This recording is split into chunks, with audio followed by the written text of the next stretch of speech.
25শে December আমার মেয়ের বয়স ছিল মাত্র 2 মাস। আমি ভেবেছিলাম ওর জন্য একটা ড্রেস আমি অনলাইনে অর্ডার করব, বাট বেমালুম ভুলেই গেছি। আজ দেবো কাল দেবো করে ভুলে গেছি। কেননা বেবি হওয়ার পর থেকেই না কী বার কী দিন কী ডেট আমি সব কিছুই ভুলে যাচ্ছি। এরকম কি সব নতুন মায়েদের সাথেই হচ্ছে?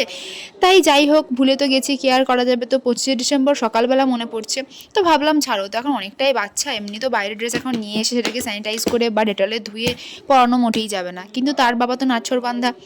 তো বলছে কি না আমার বড়মশাই ফোন করে যে মেয়ের জন্য ড্রেস কেনো নি? আমি বললাম না। সে তো বিশ্বাস করছে না, বলছে তুমি এত কিছু অনলাইন শপিং করো আর মেয়ের জন্য কেনো না, আমাকে বিশ্বাস করতে হবে? আমি বললাম সত্যি গো, আমি কিনিনি। তো যাই হোক, আমাকে বললো আমি অনলাইন তোমাকে পেমেন্ট করে দিয়েছি, তুমি বাবাকে সঙ্গে নিয়ে চলে যাও কেনাকাটি করতে।